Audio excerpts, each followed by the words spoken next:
Hey, all my adventurers, welcome back to my channel. If you're new here, please hit that subscription button. If you're a returning subscriber, thank you so very much for the support. Again, if you're new here, you might not know who I am. My name is Dr. Amanda Bowen. I own and operate a tour and transportation company right here in Jamaica. So if it is that you're traveling to Jamaica or you're looking for tours, then be sure to check out my website. All right. Now, in this particular vlog, I'll be talking about the JLP 2025 Manifesto. If you've been following my channel, you would have realized that some of my content is a bit different because I've been posting a lot of political stuff.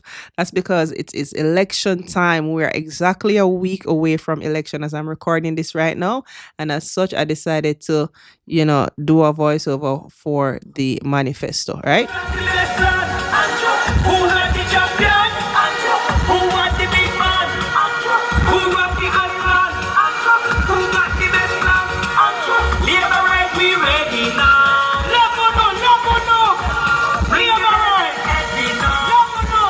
Now, let's get into it. So I will be reading the manifesto for you guys, but the clips that will be shown on screen will be the clips from the mass rally that took place here in Montego Bay on August 24th, 2025, right? Regarding the manifesto, right, it's been broken up. First and foremost, the manifesto is online, but I know that a lot of you guys will not be going online and flipping through the ebook pages to read the manifesto, so I'm doing this, right? And the manifesto, it says choose what works for you. It's broken down into your economy, your future, that's one, your infrastructure, your foundation, two, your society, your well-being, three, and your governance, your voice, four, right? Now, I will be starting in your infrastructure, your foundation. The manifesto, I'll be leaving the link in the description below, right? I doubt I'll be able to read through every single bulletin, but I'm going to try my best to go through the majority, and I'm also going to kind of focus on things that are relevant to myself and also what I believe is relevant to majority of the people of Jamaica, right? Then under your infrastructure and your foundation, it's further subdivided into choose water for all, clean, reliable, equitable. That's one bulletin. The second bulletin, choose cleaner, cheaper electricity. Third, choose more affordable housing, better planning and stronger land security. Four, choose better roads and bridges. And the last one says choose a cleaner, greener, more beautiful Jamaica. And I'm going to start with choose better roads and bridges, right? So it says our vision. We will invest in modern roads, cut commute times, boost safety, and open pathways for growth across every community for a better Jamaica.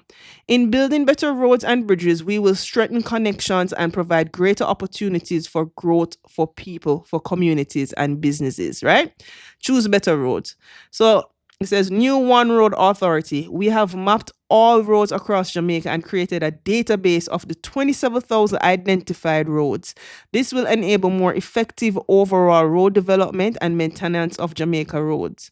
To make this better management a reality, we will create a new regulatory authority for roads, which in its first phase of existence will establish and enforce road construction and maintenance standards for all roads, whether main, municipal, parochial, or farm roads.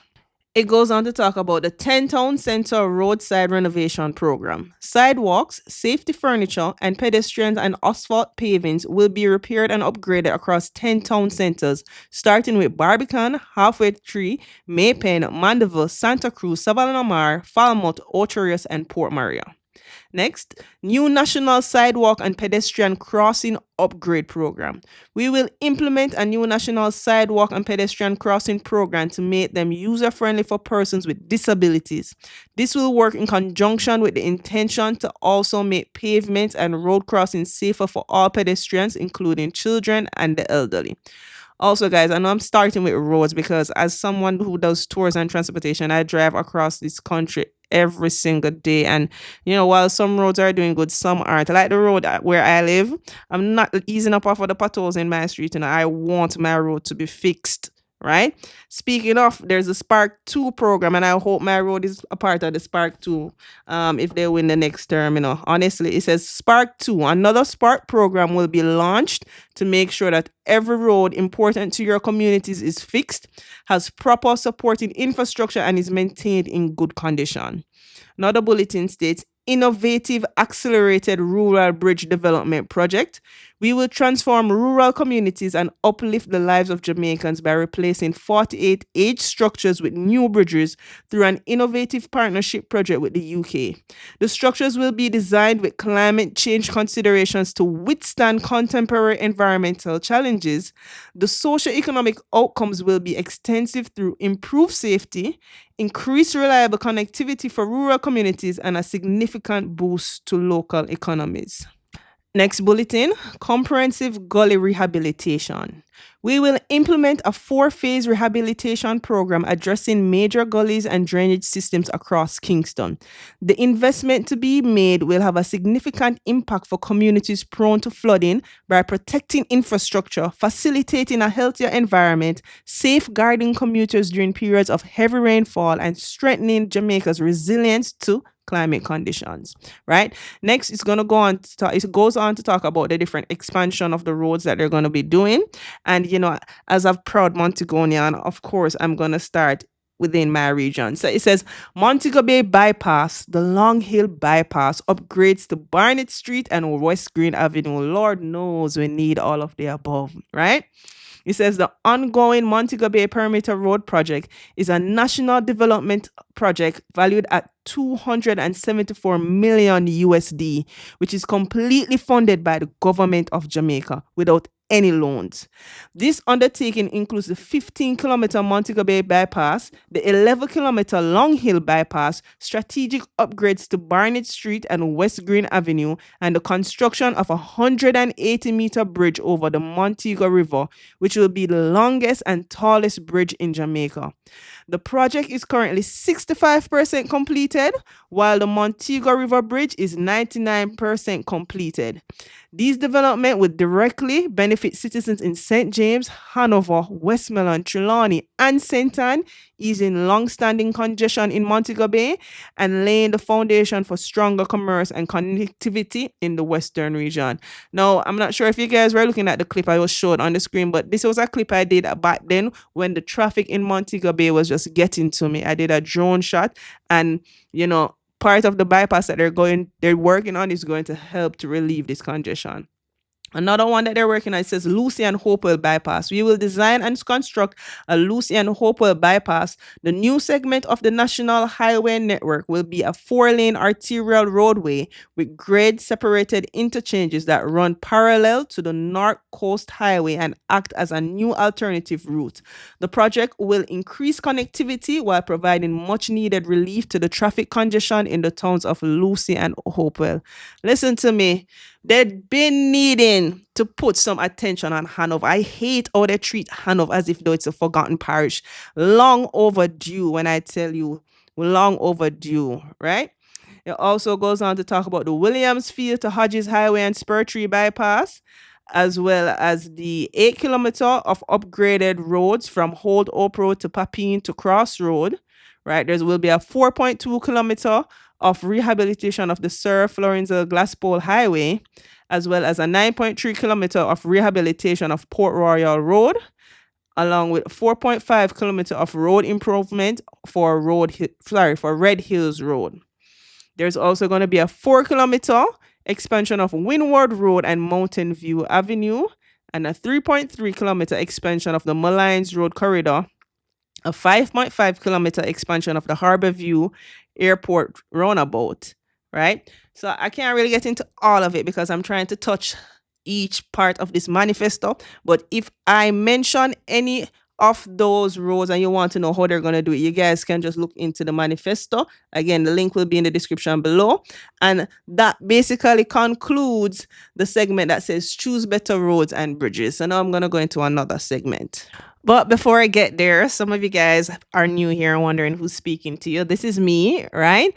So as I mentioned before, I own and operate a tour and transportation company. So I just wanted to show you guys some of the vehicles. So it doesn't matter the size of the group that you have. If you're traveling to Jamaica, you're looking for somebody to book excursions, take you from point A to point B, airport transfers, all of those stuff, then you can definitely reach out. I am licensed. I have my red plates, as you can see, and all of the above. So yeah. As I mentioned, the link for my website will be in the description below.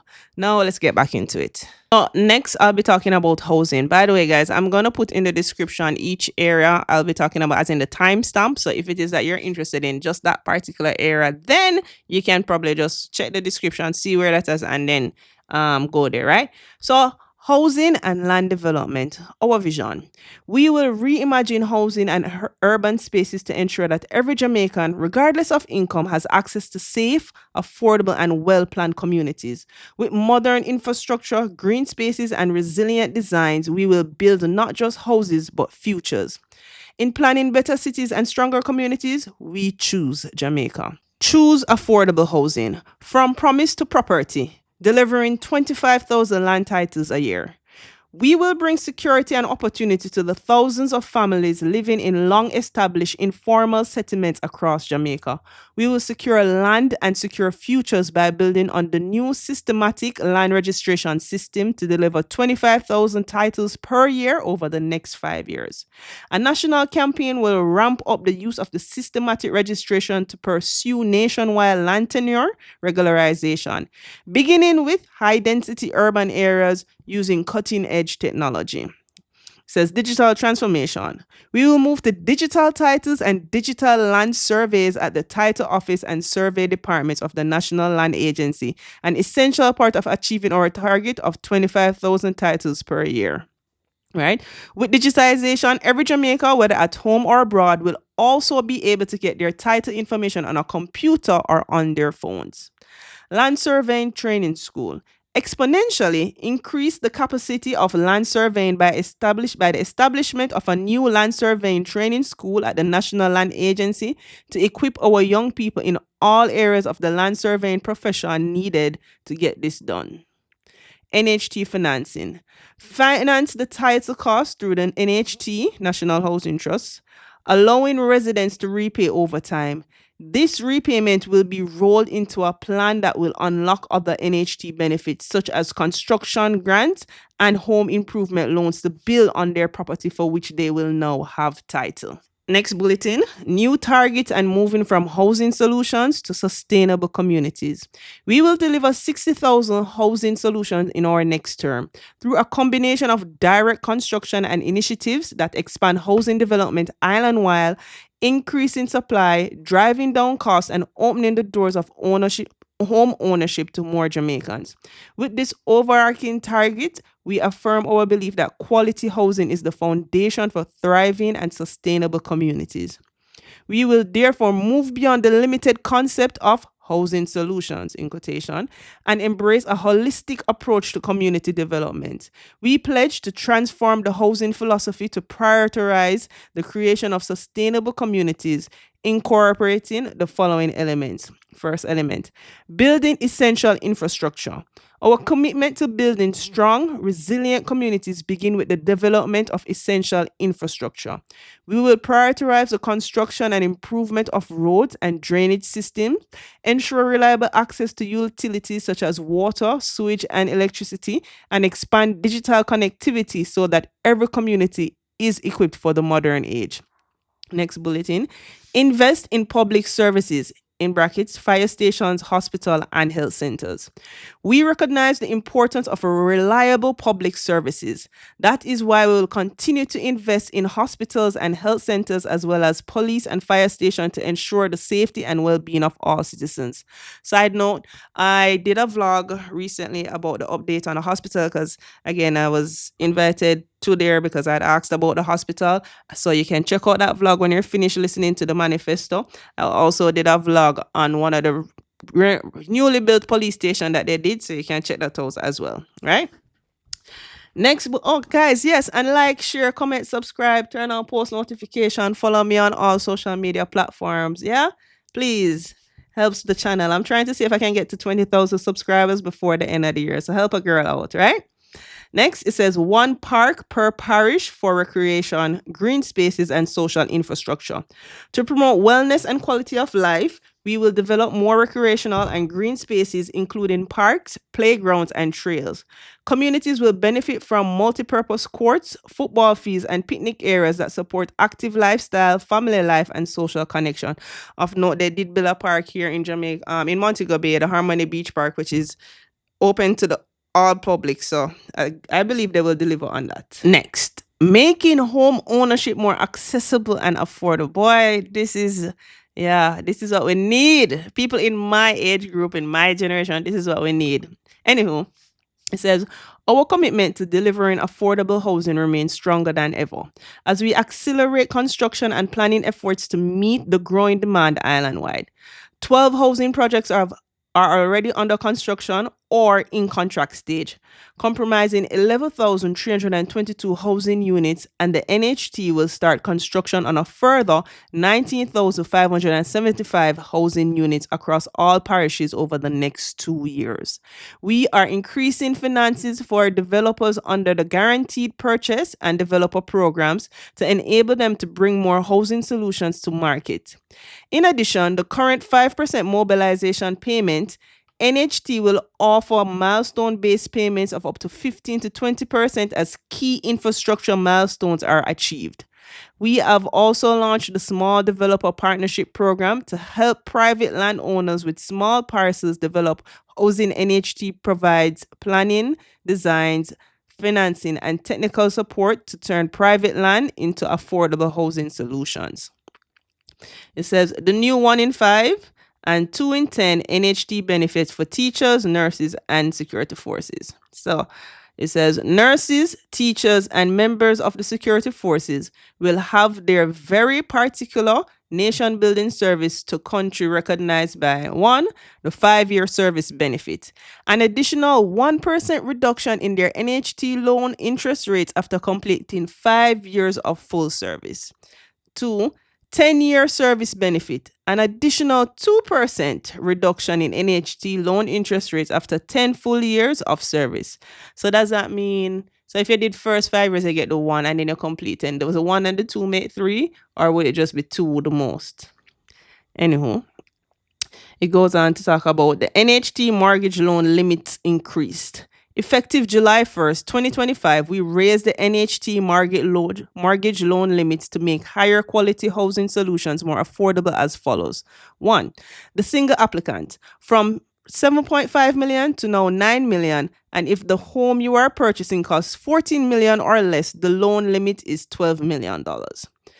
2, two co-applicants from 15 million to 17 million, and if it's 3 co-applicants, it's from 21 million to 23 million. Mind you, for my foreigners, this is Jamaican dollars, right? If anything is in USD, I will specify, right? Next, it says NHT reduced deposit requirements. Effective July 1st, 2025, we reduced the required deposit on open market purchases from 5 to 2% for contributors who earn less than $30,000 weekly if the housing solution being acquired is priced at or below $14 million. Next, it says NHT construction loan limits increase. We have also increased construction loan limits to $11 million individually and $17 million for 2 applicants and $23 million for 3 applicants to help more Jamaicans build on their own land, right? Next, it says NHT home improvement loan waiting time reduced and limit increased. We have reduced the waiting period for home improvement loans from 10 years to 7 years and increased limits from 3.5 million to 5 million, making it easier and more affordable to renovate, expand, or repair existing homes. Next bulletin, it says NHT service charge reduced or eliminated. We have eliminated service charges for NHT loans for applicants with weekly income under $30,000 and reduced them to 2% for applicants with weekly incomes between $30,000 to $42,000. Next bulletin, expanded home grant program eligibility. We have expanded the home grant program by raising the qualifying income ceiling from $18,000 to $30,000 per week and increased the grant value to $3.5 million for eligible low-income contributors. The grant may be combined with an NHT loan to purchase land or residential property or to build. The NHT also offers grants to help pensioners and low-income families complete unfinished starter units. Next, it speaks about delivering on the vision, Bernard Lodge and beyond. The transformation of community planning and development is already underway. The Greater Bernard Lodge development in St. Catharines stands as Jamaica's largest and most ambitious master planned community. It reflects the new quality standard in how we build communities for people, with everything resident needs to live well, nearby and connected. This landmark project is set to deliver over 15,000 housing solutions alongside carefully planned infrastructure including schools, healthcare benefits, commercial and business centers, green spaces, and recreational areas. And we're not stopping there. Innswood, also in St. Catherine, will be the next large-scale master plan community development designed to meet the same high standards of integration, livability, and long-term sustainability. More new social housing. We will expand and fortify the new social housing program with a goal of 5,000 units by 2030, targeting the most vulnerable. The program will have 3 components, including 1. Individual families with land rights. Individual families living in the worst conditions on land to which they have rights. 2. Families without land. Families who do not have land but whose housing and relocation needs are desperate due to destruction by fire, natural disasters, or environmental threats. The multifamily units. Small developments of multifamily units to transform, quote in quotation, tenement yards of 25 households or less residing on one piece of land. This will be complemented by the Small Urban Developers Program announced by the Prime Minister earlier this year, which will help infill and transform spaces of urban blight already close to centers of economic activity. Right? Next bulletin, National Roof Repair and Roof Completion Assistance Program. Too many households across Jamaica are vulnerable to weather with leaking roofs and a source of frustration with incomplete roofs families have long to complete. We will assist with the repair of 5,000 of these homes over the next 5 years, starting with the most vulnerable as assessed by the SDC and based on recommendations of relevant members of Parliament who best see and know the needs of their vulnerable constituents. Lastly, HAJ Land Title Amnesty. The government will offer an amnesty to help individuals who currently owe less than $150,000 on their land at HAJ to settle their debts and secure their ownership. We will also offer a payment plan for those who owe more than $150,000 but have been unable to make payments for some time. So basically concludes the land part and the housing part, right? We'll take a brief break and we'll get back into it. Next, I want to give a shout out to the guys that does these chips, breadfruit chips, right? So my local people out there, you've never tried breadfruit chips. This is the barbecue flavor and then this is the original. Trust me, you won't be disappointed. For all my breadfruit lovers out there, I always have clients who wants to try the breadfruit and they are available in different stores here in Jamaica, right? So another person I want to give a quick shout out to is CMOS Queen JA. So if it is that you're looking for CMOS products, then she's your girl. She has the soap, she has the gel, she has the original CMOS itself. She also has hair growth oil. You name it, she have it. So you can check her out on Instagram and give her a follow. All right. Okay, so now I'll be talking about the energy efficiency and affordability.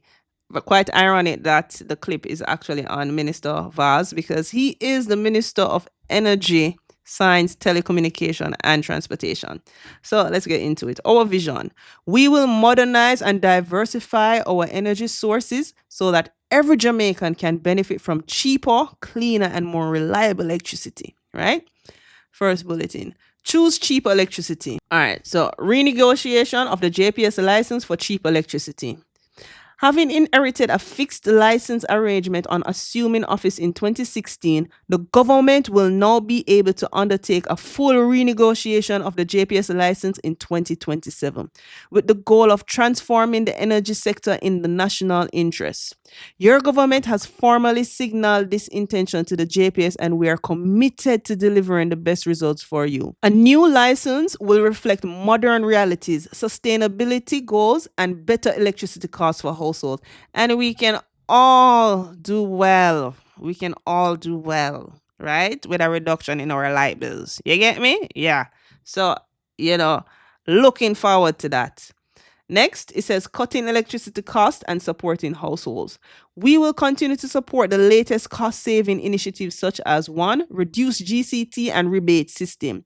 Reduce GCT on electricity to 7% from 15%, and the replacement of the GCT free threshold of 150 kilowatts hertz with a 10% rebate for household using up to 250 kilowatts per month. Pathway to legal electricity. We will also continue to provide a pathway to legal electricity for our citizens through the government's provisioning for prepaid meters, wiring and inspection, and an initial 6-month subsidy so no one has to live in fear of being charged for stealing electricity. Next bulletin, house wiring assistance for first-time JPS users. We will connect more Jamaicans and provide more support to first-time users. We will fund house wiring and inspection costs to connect the first 20,000 new JPS customers, helping regularize electricity access in specific communities. Next bulletin, affordable electrical ready boards for household. We will make available low-cost ready boards, which come equipped with breakers, outlets, and lighting, designed to safely and cost-effectively bring electricity into homes previously without access. Next bulletin, free monthly credit for new JPS prepaid meters. For the first 20,000 new prepaid meter user under the prepaid program, a 4,000 monthly top-up will be provided for 6 months. We will continue to support our recently implemented cost-saving initiatives. Next bulletin, powering Jamaica's future, a just, reliable, and affordable energy transition. We remain firmly committed to a strategic and sustainable energy future, one that balances affordability, reliability, and environmental responsibility, while tackling energy poverty and reducing the cost of living for our people. We remain resolute in achieving 50% renewable electricity generation by 2030 on a measured path that ensures grid stability, energy security, and affordability for all Jamaicans. Next bulletin, prioritize solar where the grids cannot reach. We will target communities where grid extension is cost prohibitive, using solar as a faster, more affordable solution to meet our goal of 100% electricity access by 2030. Next bulletin, train families to maintain their solar systems. We will train 1,000 beneficiaries in basic maintenance and monitoring of household solar system, ensuring long-term functionality and community-based knowledge sharing. Next bulletin, create jobs through local solar deployment. We will contract local technicians and solar installers to carry out this pilot, supporting Jamaican jobs and building a sustainable green energy workforce. Last, accelerating Jamaica's transition to 50% renewable energy by 2030. We will double down on our renewable energy transition to ensure a just, inclusive, and green future. We will drive down costs while safeguarding the environment and reducing the dependence on imported fuels. This commitment forms a part of a broader strategy to modernize Jamaica's energy infrastructure and meet global climate goals. Interministerial collaboration and partnerships with the private sectors and communities will secure buy-in and win-win solutions, right? So that concludes the energy segment, electricity and energy. And since we did data about the light bill, we are going to go over to the water bill and see what I'm going to say about the water. Let's choose water for all. Clean, reliable, equitable. Universal water access. Our vision. The vision states, we will invest in sustainable, equitable access to water because every Jamaican deserves clean and reliable water at home, in school, on the farm, and in business. In doing so, we choose Jamaica, right? Choose clean water. First bulletin, true transformations of Jamaica water infrastructure. Over the next 5 years, we will transform Jamaica's water infrastructure, building on our successful delivery of water to 350,000 more Jamaicans through recent improvements and targeting 900,000 more with expanded access, including through major projects at the Rio Cobre Water Treatment Plant and the Western Water Resilient Project. Next bulletin, expanding Mona Reservoir and constructing new dam. We will expand Mona Reservoir by 50% and double capacity at the Hermitage Dam. We will also construct a new dam in Rock River, Clarendon to serve more than 10,000 households. Next bulletin, additional household and community storage. An additional 100,000 household water tanks and 100 community tanks will be installed across the island, adding 50 million gallons of storage capacity to build greater resilience to periods of reduced rainfall, right? So that means that all of the persons who've been asking for tanks, you're going to get them, right? Next, expanding water production and treatment at Martha Brae, Great River, and Rio Bueno. Water production capacity will grow by 30 million gallons per day.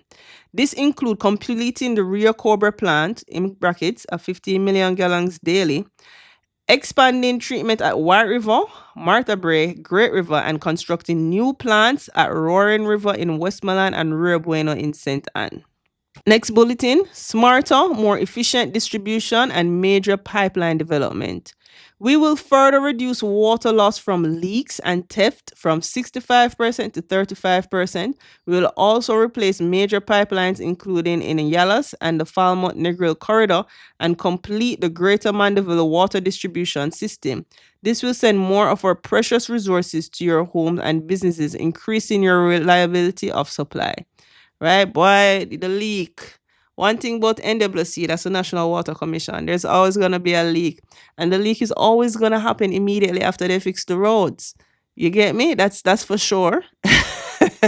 That's for sure. But anyways, let's get back to the manifesto. It says cutting energy cost and boosting resilience. NWC energy costs will be slashed by 30% through the installation of a 45 megawatt floating solar panels at Mona Reservoir, NLG powered pumping station, solar systems for areas with unstable power, and acquisition of 100 generators for rural backup supply. Next bulletin, bringing water to more rural communities. We will continue to improve the lives of Jamaicans living in underserved rural communities by undertaking a major water distribution project to bring water to 38,000 Jamaicans across 6 of the most poorly served rural communities, including Agwalta Vale, Jordan Run, and Mason Hall in St. Mary, Albert Town and Ulster Spring in Trelawney, Union and Balaclava in St. Elizabeth, Port Morant and Erie Castle in St. Thomas, and Green Park and Bamboo in St. Anne. No one will be left behind. Next bulletin, new investment in hydro storage.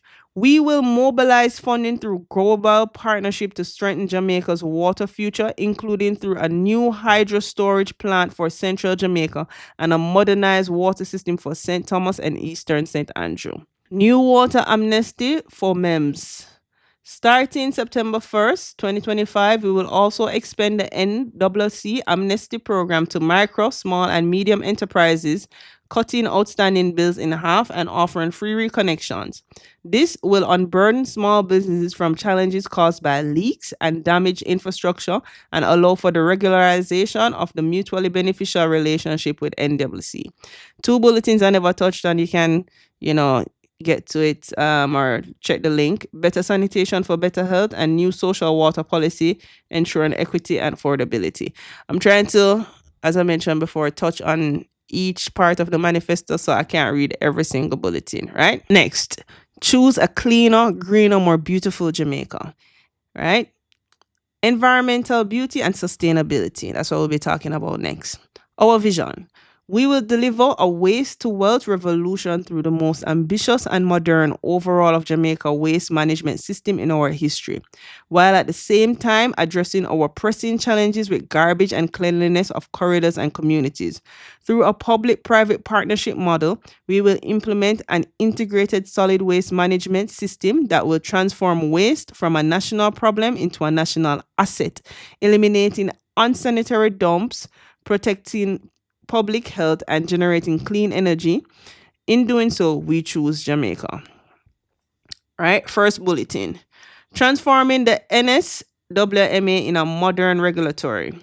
We will transform the National Solid Waste Management Authority from primarily a collection agency into a modern regulatory body by separating its garbage collection operation from its oversight enforcement functions. This shift will ensure stronger regulation, higher standards, and more efficient service delivery. Next bulletin, implementation of an integrated solid waste management system, right? We will implement a comprehensive multi-phase plan. Phase 1, waste collection and transportation. We will deliver modern island-wide waste collection and transportation, ensuring cleaner communities across Jamaica. Phase 2, sanitary landfill and waste to energy. We will introduce a state-of-the-art 65 megawatt waste to energy facility and a modern sanitary landfill replacing open dumps with safe, environmentally responsible disposal. Phase 3, waste to energy expansion. We will add a second 26 megawatt waste to energy facility, maximizing energy recovery and reducing landfill use. Completion benefits. Upon completion of all three phases, all major open disposal sites, including Riverton, will be closed. The lands will be rehabilitated and redeveloped for safe, productive uses, while persons who currently make a livelihood from these sites will be supported with skills training, alternative employment opportunities, and integration into the new waste management system. This plan will create jobs, improve public health, generate renewable energy, and keep Jamaica cleaner, greener, and more resilient for future generation. I think this is beautiful. Listen, one thing, unfortunately, Jamaicans, they're not the neatest, tidiest set of people. They litter the roads, and even some of us, when we try to, keep our community clean, waste collection is an issue in Jamaica. They don't come in a timely manner, or there might be an issue with the trucks being broken down, not enough drivers, whatever the case may be. We need better waste collection, right? With that said, let me get into the next bulletin. Expanding the sanitation fleet for better services. We will expand the sanitation fleet of the NSWMA through strategic public-private partnerships, increasing coverage, reliability, and efficiency in waste collection across the island. Clean and proud, rewarding community excellence. We will launch a national Clean and Proud competition to empower communities, reward excellence in cleanliness and environmental care, and inspire pride in maintaining cleaner, healthier, and more beautiful surroundings. This will include more garbage receptacles in town centers. Honest to God, we definitely need to do something so that Jamaicans can have a pride in keeping the place clean. Honest to God, I hate it so much when I go to rivers and there's just trash everywhere. Because again, for those who don't know, I do a lot of those hidden gem places. I love to go to the rivers, the waterfall, the beaches. I do a lot of different tours as well. And it hurts my heart and soul when I go to these places and there's trash in the rivers, trash in the beach. Also, guys, we recycle. I'm a person who recycle. I've done a vlog on it as well. But I know people not going to check out those vlogs, but please take some more pride in keeping our environmental clean and safe, right? I digress. But next bulletin, Spruce Up Jamaica 2.0. Every constituents benefits.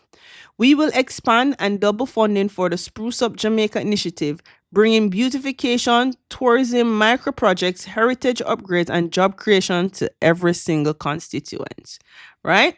Well, guys, that concludes the little area that talks about infrastructure. And I started there because I believe those points that they talk about is something that every Jamaican has an issue with, such as the housing, the roads, water, garbage collection. I know for a fact that those are some of the main things that many Jamaicans need improvement on, right? So, yeah, that's one segment. So the other segment, it says your economy, your future, as well as your society, your well-being, and also your governance, your voice, right? So we're going to take a quick break and then we're going to get into the others. All right, so for all my people looking for a dentist, look no further than Exquisite Dental JA. That is Dr. Xavier Francis. And I'm telling you will not be disappointed. His office is located at shop number 20 Iconic Plaza, which is in Catrinal, Montego Bay. So, brand new everything. Look at that. Yeah, state of the art, top line equipment and everything. And when you guys go there, you can tell him that, you were referred by Amanda. You saw him through Amanda. So yeah, go over there. You know, a long time someone not getting a teeth clean and them look at something there. Sort that out. Okay, so the next little segment that we're going to talk about is your economy, your future. So I spoke about your infrastructure, your foundation a while ago. So we're going to go into your economy, your future. And under these, they have several bulletins. First one is called Choose Speed, right? Second, choose better economic management and stronger growth. Third, choose more inclusive and sustainable development of tourism. Fourth one, choose greater support for agriculture and fisheries. Fifth, choose science, telecommunications, and transport. And lastly, choose stronger environmental sustainability. Now, again, so ironic that when I'm doing this voiceover, it's on Minister Edmund Bartlett, who is the Minister of Tourism, and that is the area that I am currently in. I'm going to start right there. Again, for those who don't know, I own and operate a tour and transportation company. So if you have any relatives that's coming, or if you know any friends, family, anybody at all that's traveling to Jamaica and looking for a tour and transportation company, then tell them to look no further than your girl right here. As I mentioned before, check out my website. The link will be in the description below. All right, so let's get into it. Choose more inclusive and sustainable development for tourism. Our vision.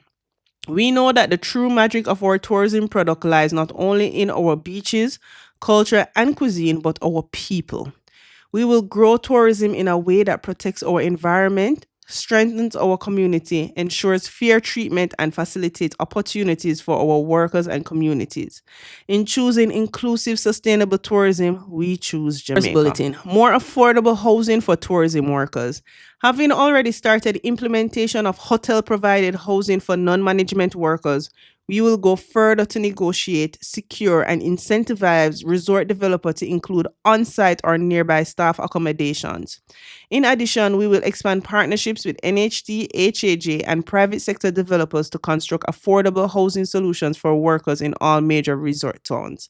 This is very important, and they have already started on this to a certain degree, because the new Princess Hotel that was open, a housing area was also built for those persons. I cannot speak on how it is going right now because I don't know anybody that works down there. But if you are somebody that works down there, or you are being privy to these housing, maybe you can comment below and let me know what it's like, right? Next, real fair rewards for great service. We will introduce legislation to mandate that at least 80% of all amounts collected from customers by hotels, restaurants, bar, and other similar establishments as service charges, gratuities, or similar fees must be paid over to employees no later than 3 months after collection.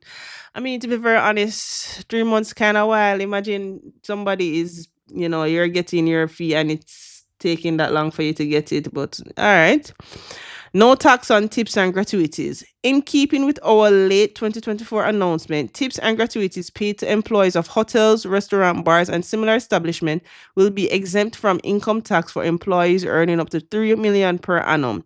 This will ensure that the people on the front lines of our hospitality industry, the hearts and smiles of tourism, see a real and direct benefit from delivering outstanding service. All right, I kind of skipped over a couple of the bulletins because I wanted to get to this one, because if there's anybody listening out there who does the tours like me, then this is one of the things that we're mostly concerned about. So it says reforming tourism ground transportation for fairness and growth. We will implement comprehensive reforms to improve Jamaica's tourism ground transportation sector by working closely with local stakeholders to ensure fairness, standardizing hotel access for licensed operators, and cracking down on illegal transport. So as I mentioned before, I do tours and transportation, and that's my main source of income at this moment. And a lot of people are always just like, oh, do you work at a hotel? No, I don't work at a hotel. Like, being able to have one of these, what they call parks at one of the hotel, it's not the easiest thing. It's like, it's such a game of chance, and I guess who knows who to a certain degree. And yeah, I'm looking to see how he's going to reform that, because at this moment it's not something that's easily accessible. But anywho, digital transformation of tourism services. We will implement a national digital tourism platform to support local bookings, promotions, and service quality tracking. giving small operators and artisans more visibility and control over their earnings. Another bulletin, Tourism Entertainment Academy. The Tourism Entertainment Academy will train and certify 10,000 artists and technicians for hotels, festival, and cruise ship. Every graduate will receive a free digital press kit hosted by the Jamaican Tourist Board, ready to book local or international gigs. Next bulletin, bigger, greener carnival and festivals. We will expand carnival into an 8-week eco-smart festival with rural road marches, reusable costumes, and a green fed cashback for every reveler who recycles. Interesting, because I'm a big recycler, so I should definitely be getting some cashback. This means DJs, designers, chefs, and seamstress double their earnings while revelers party in safety and sustainability. Right? Next, Jamaica, the new major event destination of choice. We will leverage Jamaica's airlift, transport, hotels, language, location, and brand as a prime destination for tourists and leisure travel to become a major event destination. We will establish the requisite institutional framework to support this new avenue for growth, as this will provide incredible new opportunities for our artists and artisans to monetize our culture, food, and tour attractions, keeping more benefits locally. Next bulletin, National Tourism Loyalty and Discount Program. We will launch a Love Jamaica travel pass to encourage Jamaicans who live here to explore the island with discounted access to attractions, hotels, and events, stimulating the domestic tourism market and supporting small operators year round. Now, for those who don't know, I'm your biggest dryland tourist. I travel. I've been to every single parish, at least once, at least 3 times, to be honest. Every single parish, I do a lot of different excursions, and this is before I decided to go into the tourism industry. This is just something that I've always done. I'm a firm believer in Jamaica is for Jamaicans, and it is very important that we go out and enjoy the beauty that our island has to offer, because sometimes you find that the tourists might know more about your island than you do. And I think one of the things for a lot of people is affordability. So them launching Love Jamaica Travel Pass, I would love to see that they get this done within the next 5 years if they're elected, because this would be a good thing for the locals, so they can actually enjoy their country, and not just their parish, but they can travel outside of their parish and enjoy other areas as well, right? Next, unlocking the power of cruise tourism. We will work with global partners to expand cruise tourism offerings that benefit locals directly, from the new cruise village projects to craft and cultural showcases that generate income in port communities, right? I think with tourism it being the biggest economic driver for Jamaica, I think one of the biggest thing for a lot of persons who are in the industry is that we want to be more beneficial from the tourism industry.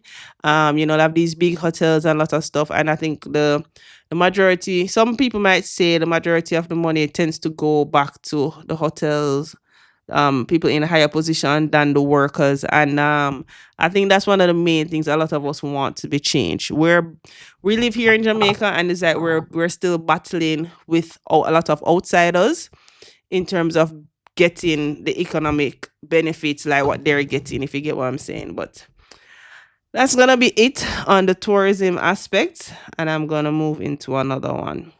All right, so I know I'm reading. Some of you might be watching, but this is when Andrew actually came out at the rally. So again, these are the clips from the mass rally, and I'm just doing the voiceover, giving you guys a manifesto, because I'm pretty sure you guys would have seen the rally already. There are so many other YouTubers out there that has the rally out there. So if it is that you actually want to hear what they were saying, you can pretty much just check out those clips on JLP Jamaica YouTube site and so forth. And I'm somebody, I work alone. I cannot give you guys stuff immediately. It's gonna take me some time to sit and edit, do my voiceovers, and then I've recently started trying my very best to put captions on everything as well. So it takes time, right?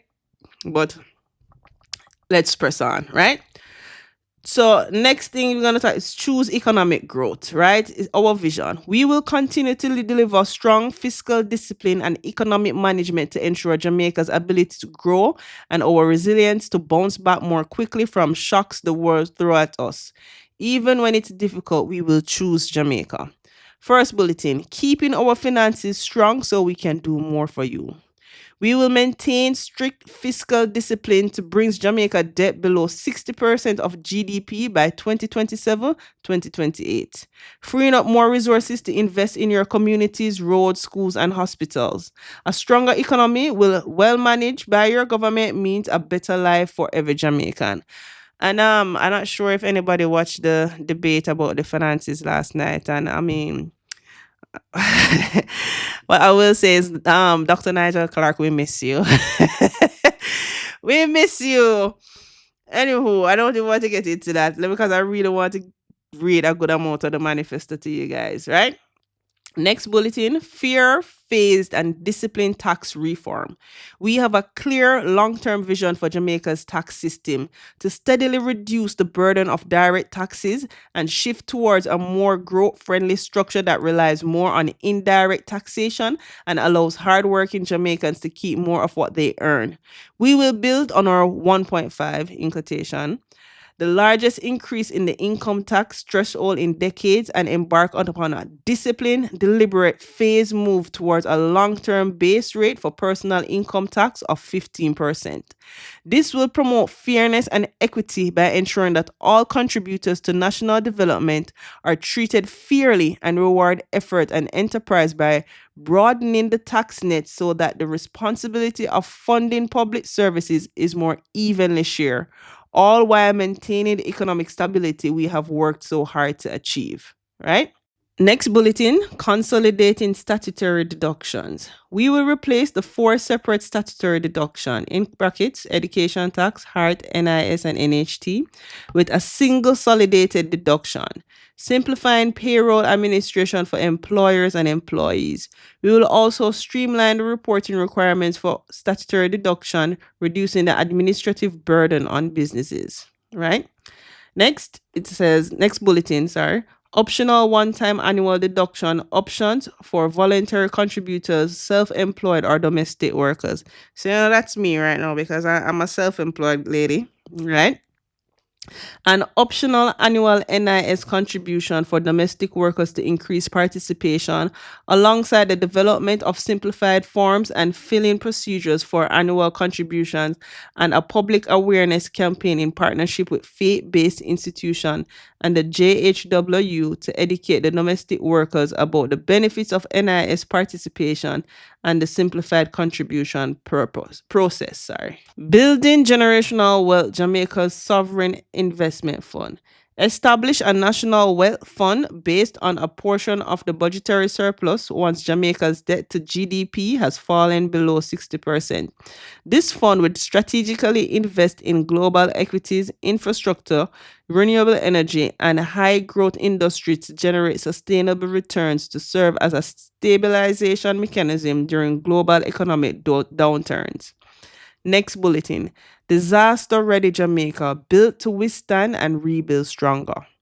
We will continue to strengthen our multi-layered national natural disaster risk financing so that Jamaica can recover quickly from natural disasters, ensuring assistance to families, farmers, and fishers, and timely repairs to road and other infrastructure.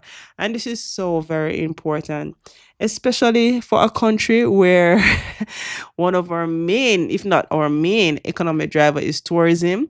Like if a natural disaster comes, like it cannot wipe us out. Like it's like we need to ensure that there's funding in this area, because last year when Beryl came, and thankfully it wasn't as bad as what we thought it would be, but it still let you realize that, wow, what if it did really hit us straight on? Like we would have just been toast.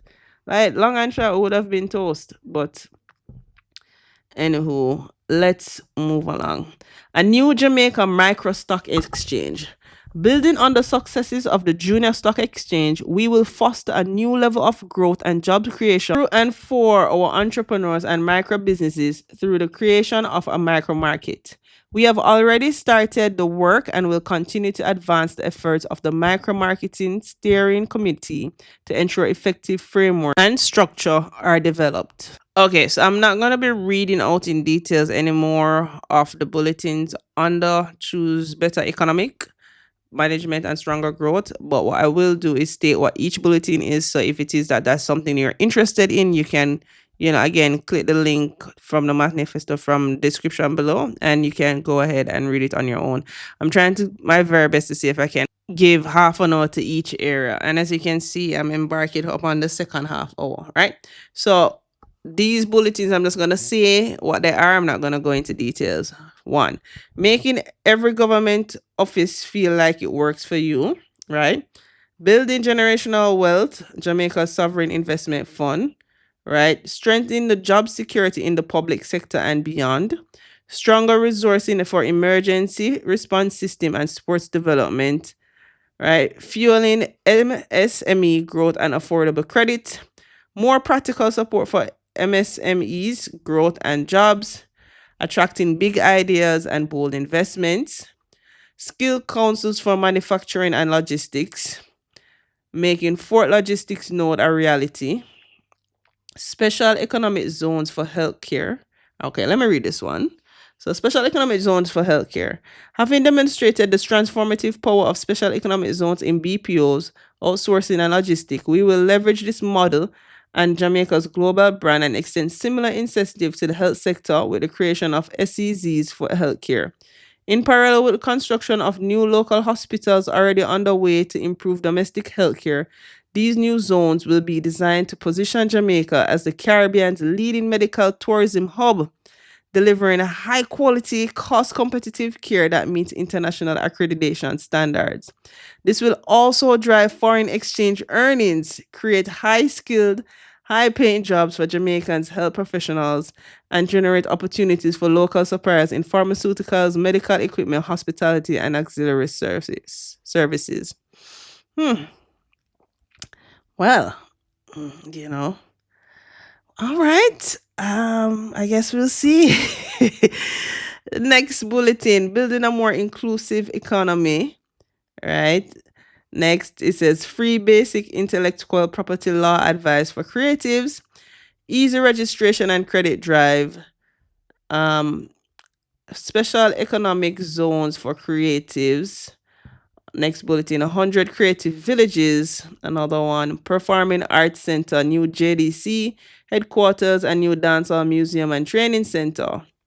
Next, culture and creative practitioners institute. Another one, cultural and creative apprenticeship, mentors, incubators, and rocket accelerators. Next, strengthen a local film and media. And lastly, a 24-hour entertainment zone. So the economic section of the manifesto is quite long, quite lengthy.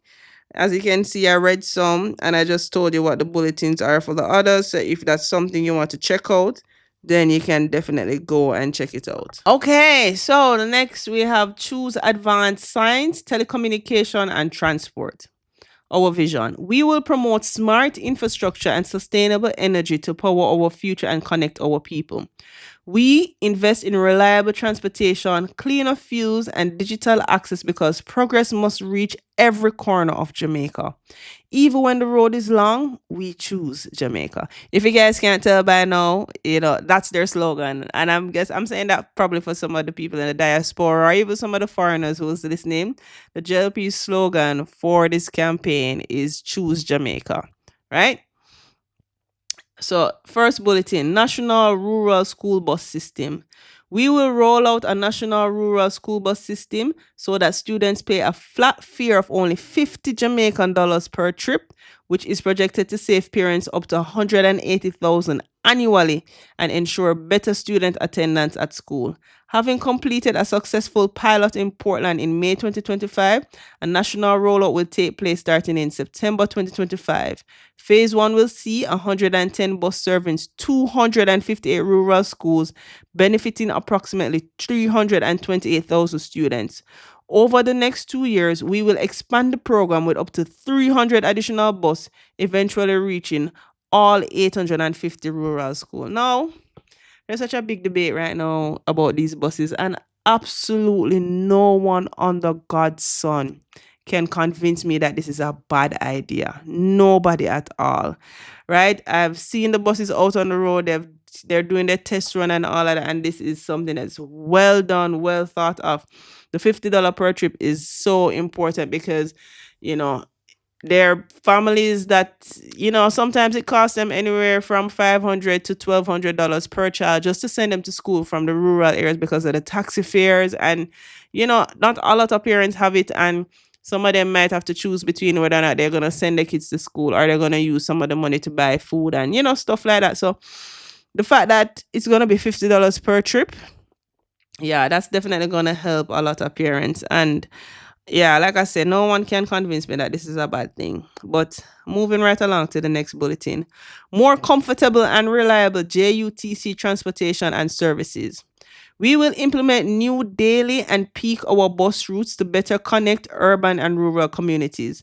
These routes will serve Morant Bay, Yalas, Maypen, Chapeltown, Holt Arbor, Spanish Town, Negril, Montego Bay, Linstead, Bogwalk, Castleton Gardens, Naggohead, and Green Pond, making transportation more affordable, reliable, and accessible for workers, students, and families across Jamaica. Right?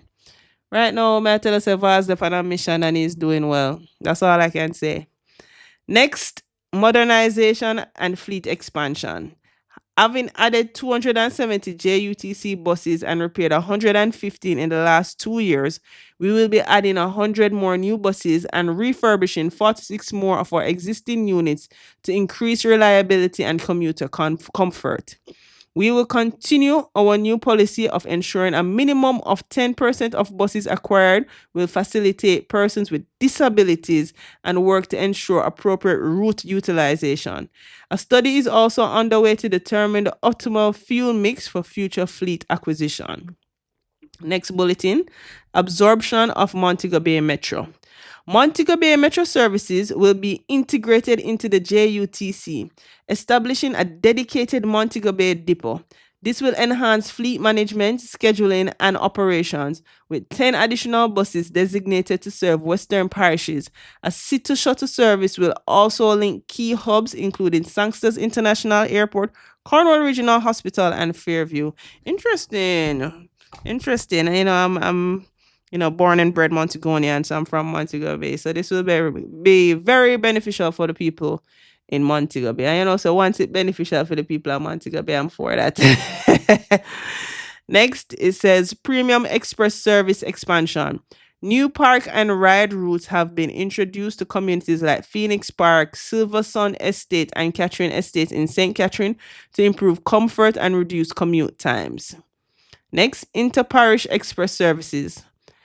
Planned express services will connect Kingston with Ocho Rios, Montego Bay, and Mandeville alongside a regular Port Antonio to Morant Bay route.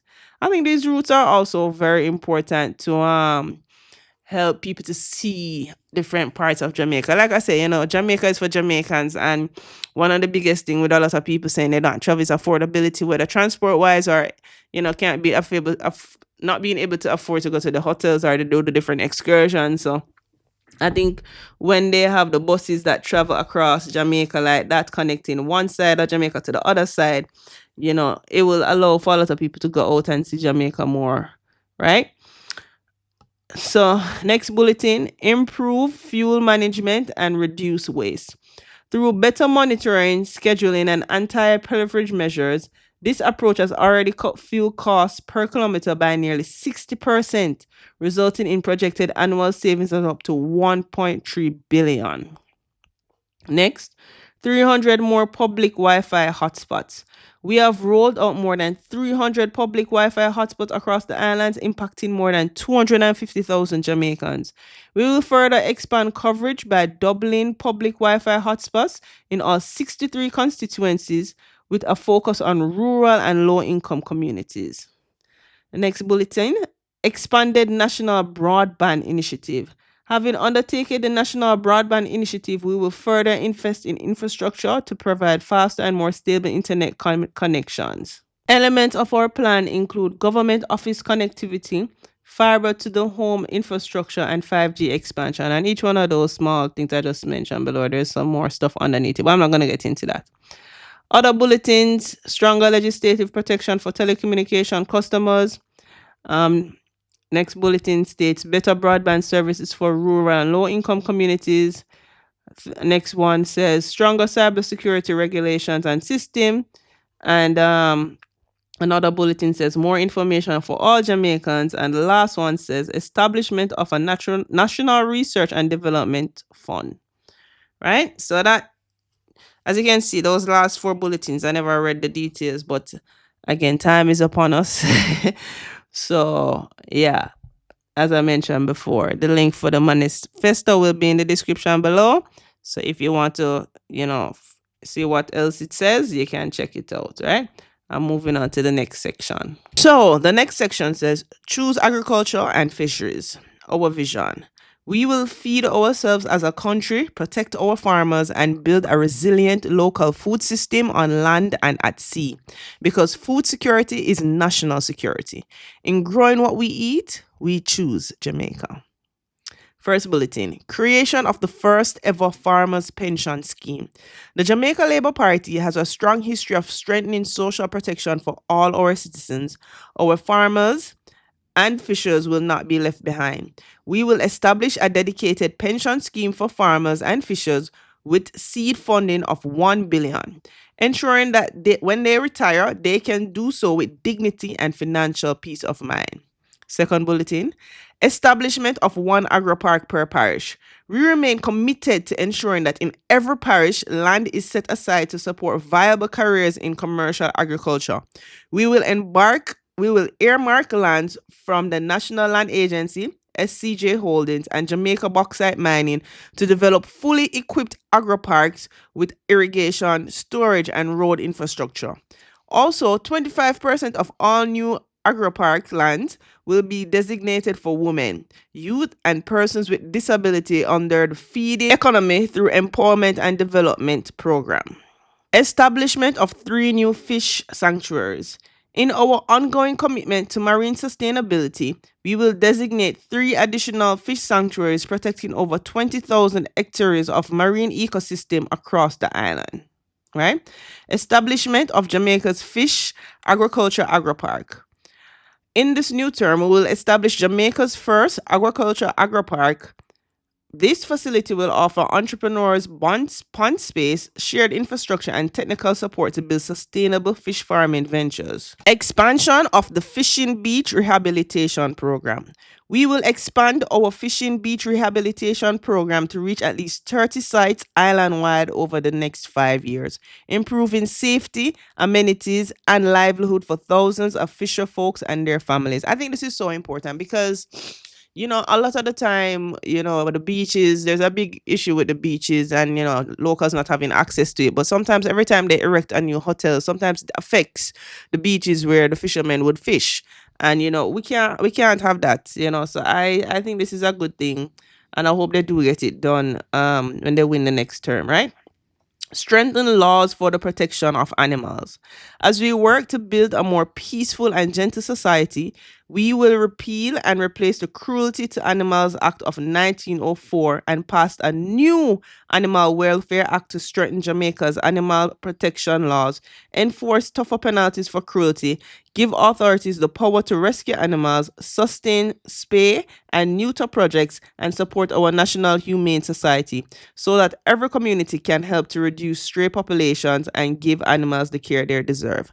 Honestly, there's a lot of strays. There's a lot of stray, and if you ever travel to Jamaica, you see a lot of them out on the road. There's also a lot of farmers who will let their animals loose. I think there needs to be something for that, some amount of penalty for some of the farmers, because even in the community I live in, you have a lot of cows and a lot of goats, and they just let them loose.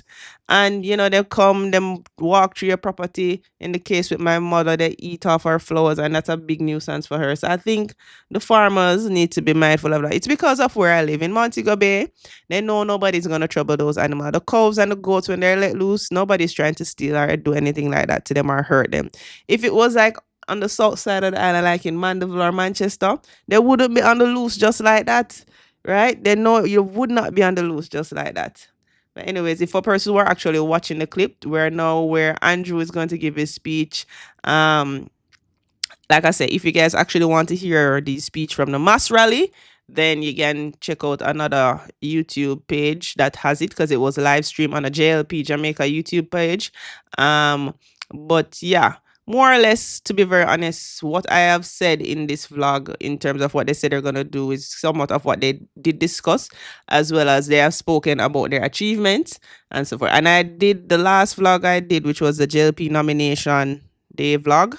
I did touch on the achievements that they've had because they have a whole booklet about that. Okay, moving on to the other section. It says choose environmental sustainability. First bulletin. Modernizing environmental laws for sustainability. We will pass key environmental policies and overall outdated legislation, including the Forest Act and Wildlife Protection Act, while introducing the new regulations on air quality, wastewater, and environmental impact assessment to support Jamaica's green development goals. Right?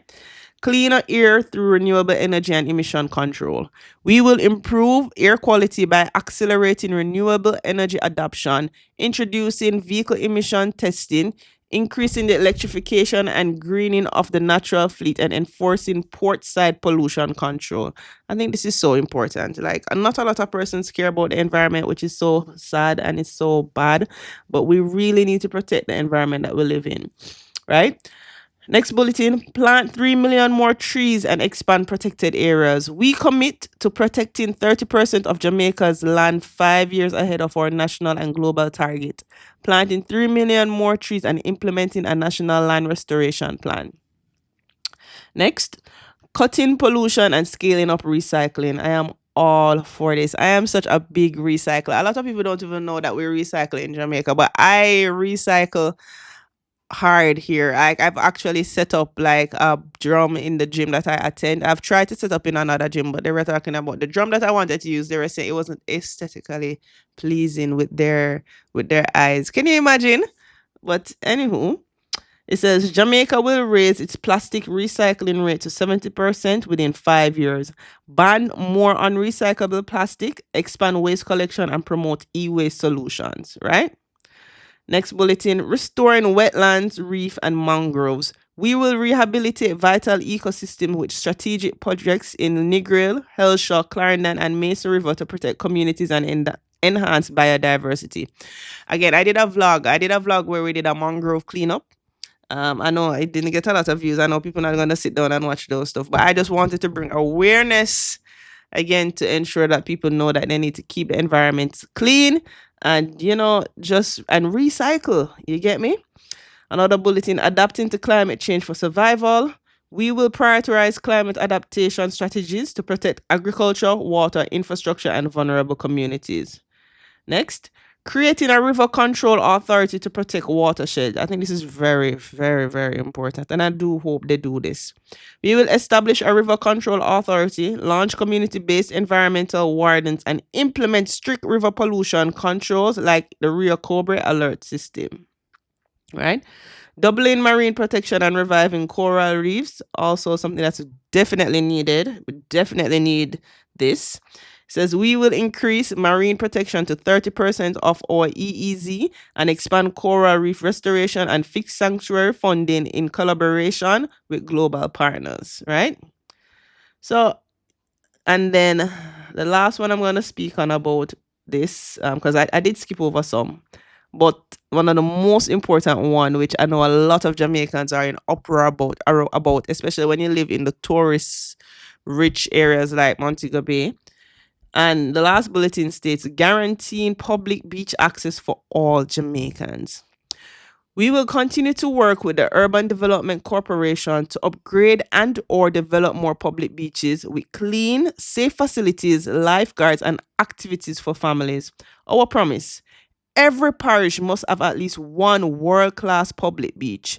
We will finalize and implement the beach access policy and develop 20 public beach parks, including major upgrades to Negril, Boston, Paggy, and Prairie beach parks, ensuring fair and enjoyable shorelines access for all Jamaicans. Right? So guys, that concludes the Your Economy, Your Future. There's a couple of them. One of them I never went into that says choose speed, and funny enough, it's actually the very first one. But as I mentioned before, the link will be in the description below. You can check it out on your time if you're interested in that.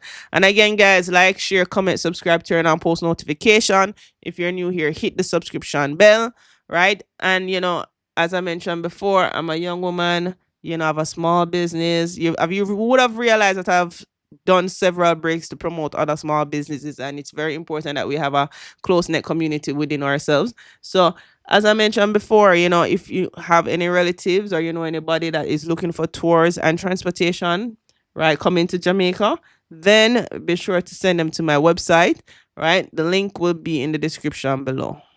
The last two segments, it says your society, your well-being, and there's also one that says your governance, your voice. I don't think I'm going to be able to get into your governance, your voice, because your society, your well-being has a lot. So I'm going to start right there, and I'm going to go start with choose a healthy Jamaica, right?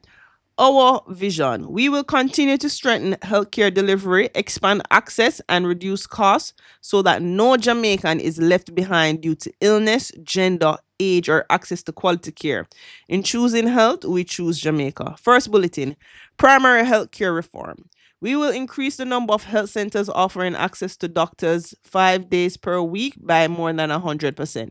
This means we are targeting 67 health centers to be expanded over the next 3 to 5 years. This expansion will allow clinics to move from having doctors at the health centers once or twice per week or once or twice per month to having this full service 5 days per week.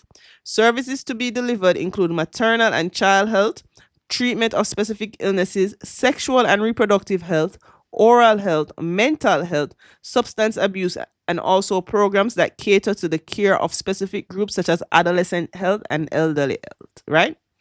Next bulletin: health centers upgrade.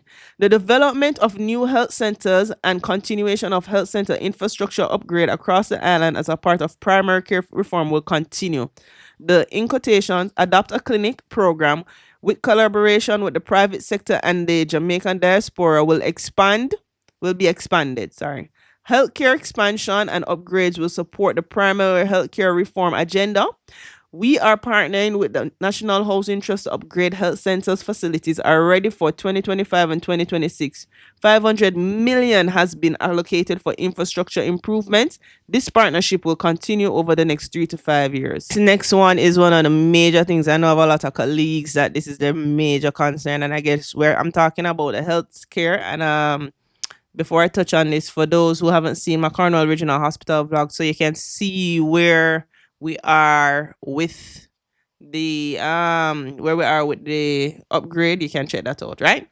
So hospital expansion or upgrade. The expansion of hospitals will feature an increase in bed spaces and specialist services such as cardiology, gastroenterology, and neurology.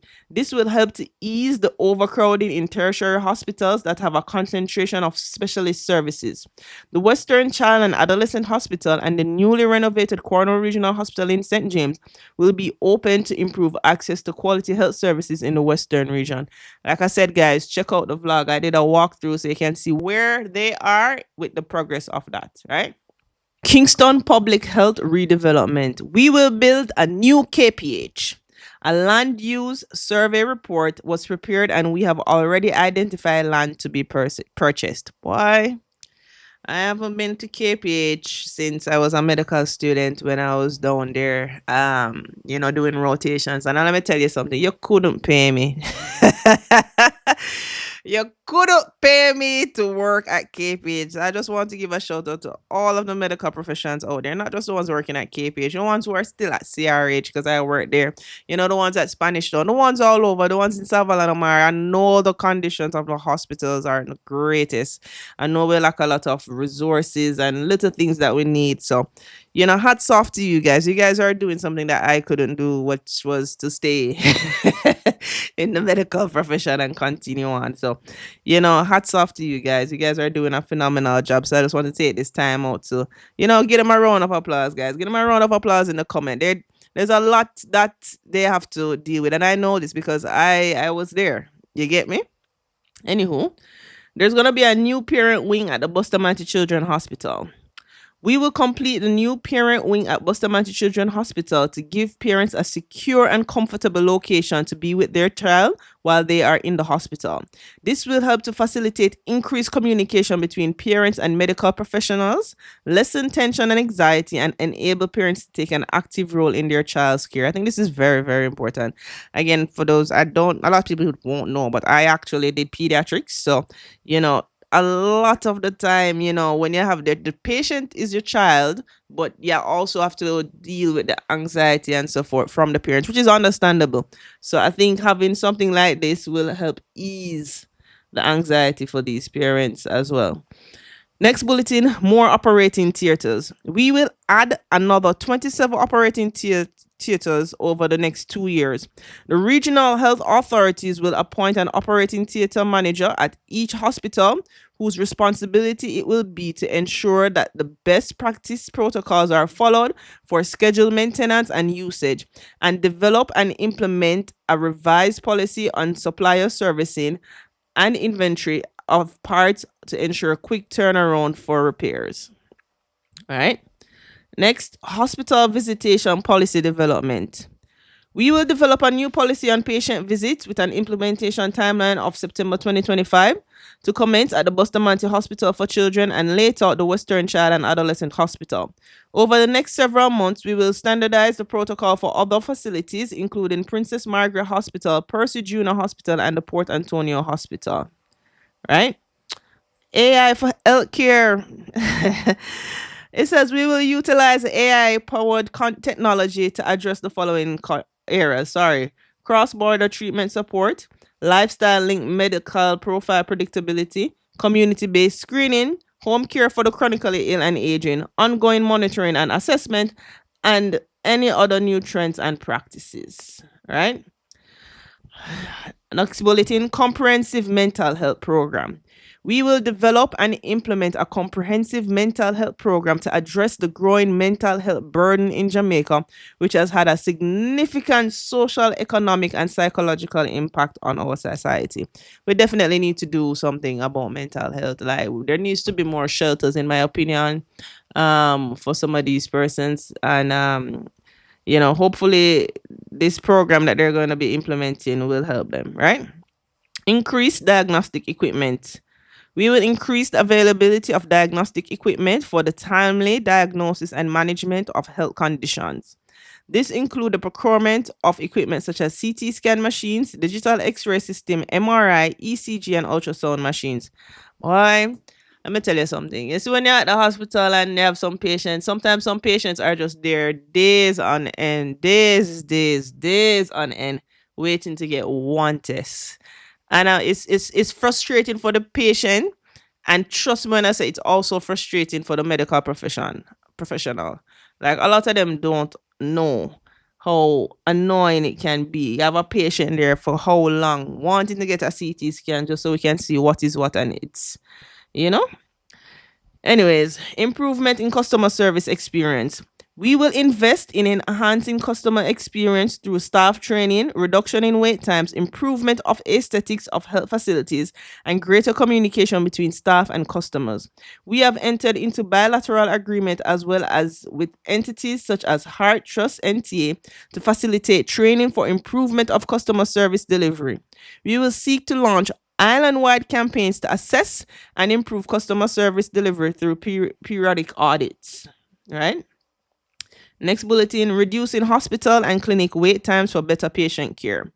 We will implement strategies to reduce surgical, emergency room, and outpatient wait times by increasing operating theater spaces and operating times, increasing staff, patient flow, and by implementation of an appointment system for outpatient services. Next bulletin, strengthen lab system. We will strengthen laboratory system to improve public health surveillance, rapid disease detection, and enhance access to quality diagnostic services. Right? Next, it says expansion of electronic health records. To help medical staff and patients alike, we will expand the implementation of electronic health records in health facilities and improve the availability of information and communication technologies. This expansion will help to increase efficiency, reduce cost, and enhance data accuracy. The EHR will enhance the availability of comprehensive patient information, enable better coordination of care, and empower patients to actively participate in their health, right? Next, it says dental service expansion. We will expand dental services in the public sector to include increased availability of dentures to help restore confidence and boost overall morale for affected persons. I think that's good. More eye care services. We will increase the number of surgeries for glaucoma, cataracts, and other eye-related conditions, as well as increase vision screening in primary health care. There will also be strengthening of partnerships with civil society, organization, and the private sector for the provision of glasses. Greater vision comes with significant economic and social advancement. Right? It says expanded new limb program. The expansion of the new limb program designed to provide prosthetic limbs to individuals who have lost limbs due to health conditions or trauma will help individuals regain mobility and live more independent and productive lives. Next, it says transportation fleet expansion. Definitely needed. Definitely needed. The expansion of the transportation fleet by adding ambulances and service related vehicles will enhance the ability to transport patients who will require healthcare services and improve efficiency in logistics and health service operations. Right? There are a couple other stuff in the bulletin, but I'm gonna skip over them. So I'm just gonna say what they are. It says food handlers permit terms to extend to 2 years. The other one says improve pharmaceutical approval using Reliance system. Another bulletin is increased number and training of healthcare workers. Another one says second court of Barry Wynn scholarship. Next, it says national health insurance plan for seniors. And the last one says development of health program for older persons, right? So I skipped over some of the bulletins. Again, it's a lot. Healthcare is definitely one of those big topics. I know a lot of doctors and nurses out there. They are not pleased with Dr. Tufton, who is our Minister of Health. So I know this is a big topic, right? But like I said, so healthcare excellence and access. That was a segment that we just concluded, right? All right, I'm kind of running out of time, but the last two things I'm going to talk about is education and security, right? So choose a transformative education system. Our vision will advance the transformation of education for all our children and teachers to be their best selves and achieve their goals in partnership with parents and all education stakeholders. Through an all-inclusive and transformative management approach, together we will achieve. First one, mastering literacy and numeracy. We will continue to ensure that every Jamaican child becomes a confident reader and problem solver, leaving primary school with appropriate reading comprehension level together with their appropriate numeracy skills through 1. Early grade literacy commitment. Daily timetabled reading instructions from grade 1 to 3 across all schools to give our students more time to become confident readers. Next, literacy and numeracy teachers. Recruit and deploy a cadre of specialist reading and numeracy coach across educational regions to support literacy and numeracy in schools. We will also expand opportunities for remote classroom support from mathematics expert at our teachers college. Next, evidence-based intervention. National rollout of proven literacy programs such as the creative language-based learning and ARROW, all caps, island-wide, as well as holiday literacy camps to bridge learning gaps and prevent regression during holidays. We will also roll out more mathematics camps for our students who are struggling with maths to give them the chance to catch up, right? And it also goes on to talk about online and community-based adult literacy program and update to primary exit profile. That's the PEP exam. So it says we will continue to reform the PEP exams to reduce the number of assessments, thereby reducing the stress of the exams for students, teachers, and parents. We will also review the PEP to ensure that it is meeting the expected needs of a fundamental changing world. Next bulletin, transformed education for our boys. We recognize that closing the gender gap in education also means confronting the unique challenges faced by our boys in the school system. Boys are underrepresented in tertiary institutions, more likely to drop out of secondary school, and disproportionately affected by underachievement and behavioral challenges, right? And then there's subdivisions where we talk about addressing requires targeted, data driven, and culturally responsive intervention.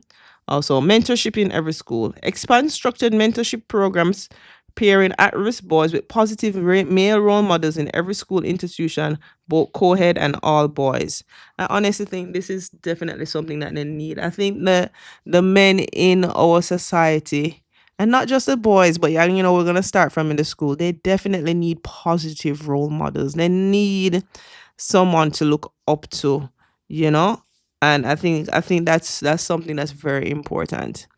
It also goes on to talk about male teacher recruitment initiative, sports and discipline integration, technical vocational pathways, as well as special task force for the advancement of Jamaican boys, right? Another segment, it says a secure, healthy, and education system. Subdivisions, it says full implementation of nutrition policy. We will provide healthier meals in and around our schools through nutritional guidelines, the training of canteen staff, and partnering with the Ministry of Agriculture to include more local produce into the meals prepared at our school. Expand access to breakfast and lunch. We will continue to expand access to breakfast and lunch for our vulnerable students. Perimeter safety programs. Expanding secure fencing and monitored entry points for school in violence-prone community. Another subdivision says rollout of an anti-bullying and mental health campaign. We will complete the design of our anti-bullying campaign to address escalating bullying, including cyberbullying in our schools.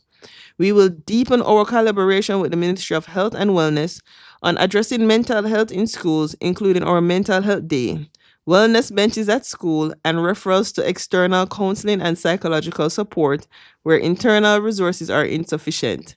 We will also facilitate and encourage the creation of more green spaces and gardens in schools where possible. Another subdivision spoke about governance reform, modernizing school boards, as well as residential therapeutic center and a school CCTV program. Right, so there's a lot under the education segment, and then for each bulletin, there's also subdivisions, and I can't really get into all of them, but I will speak on some of them. Right, so one of the bulletins says Jamaica as a STEM nation. Another one says youth in arts. Other one says incentivize STEAM teaching. Another bulletin is about modernization and equipment of TVET labs. Another one says develop artificial intelligence lab. Another bulletin says a skilled Jamaica. All right. So I'm gonna get into this one. This one says a well-resourced and empowered teacher. Under that, it says staff room transformation initiative. Our teachers deserve a comfortable work environment. We will provide modern, well-equipped rest and planning spaces for teachers in every school. Next, it says private sector education support program. Industry partners to adopt schools, provide additional resources, mentorship, and support to our educators. Next, it says AI tools for educators. We will reduce the administrative burden on our teachers by providing new tools for grading, content creation, and student assessment so that our teachers can focus more on student engagement. Next, it says revised teacher education curriculum. Greater focus on digital skills, special education, data literacy, and classroom technology to prepare educators for future of the classroom. Next, it says mentor teacher program. Veteran teachers to support and develop our novice teachers. And lastly, it says teachers wellness program. Stress management and time management support, physical fitness, and professional coaching for the enhancement of our educators. Right, so that was all that was under this segment. The bulletin that says a well-resourced and empowered teacher. After talking about the teachers, it goes on to talk about an involved parent. We will further integrate our parents into the development of our country. And then the subdivision says restructure and reorient the National Parenting Support Commission. Next subdivision says enhance HFLE curriculum. as well as National Parenting Campaign, Parenting Support Officers, Parenting Apps, and Toolkit. Again, each one of these, it goes on to elaborate more, but as I mentioned, I'm trying to wrap up on the education part so that I can get into the national security part, right? Last bulletin on the education system says a modern institutional framework for children. In addition to the work underway to reform the early childhood policy and to review the Jamaica early childhood curriculum, we will also more broadly strengthen the institutional arrangements for children by clarifying mandates, improving coordination, and reinforcing accountability across the system. Agency involved in care, protection, or oversight will operate within well defined roles to ensure that no child falls through the cracks. And there's a lot of other stuff underneath that. And again, the link for the manifesto will be in the description below. So if you want more elaboration on those parts, you guys can definitely go ahead, click the link, and read it on your time. Before we move into a safer Jamaica, I just wanted to touch some of the points on a purpose-driven youth. The vision says we will unlock talent, drive ambition, and build a human capital that will power our next generation. In every classroom, on every field, and through every trade, I'm empowering our young people. We choose Jamaica. Right? So it says NHD youth housing policy expansion. We will increase the allocation of affordable NHD housing units for young people from 10% to 15%. Right? One of the main things I wanted to touch on under this area is the student loan to now cover housing, laptop, meals, and books. It says, having removed the barrier of the need for guarantors and reduced interest rates, we will further reform the Student Loans Bureau to provide comprehensive and flexible support for students. For the first time, students will be able to access funding not only for tuition, but also for essential education-related needs such as housing, laptops, meals, and books. No longer should the cost of basic needs become a barrier to learning. This reform ensures that every student has a fair shot at success regardless of their financial circumstances. Next one is a student loan debt reset. We understand it in order for the Student Loan Bureau to meet the needs for our ever-growing population of ambitious students, repayment is critical. We also understand that life can throw curveballs that disrupt even the best of intentions. We will therefore implement a debt reset initiative as follows. One, it says between the period November 1st, 2025 and March 31st, 2006, all delinquent debtors will be able to benefit from 100% waiver of late fees and penalties, to 100% waiver of insurance charges, and 50% waivers of interest arrears. It says, we also understand that in this wider context, individuals with accounts in good standing should be rewarded. We will therefore apply a credit of 100,000 to accounts in good standing. Accounts which may require less to be closed out will of course receive the closing amount, right?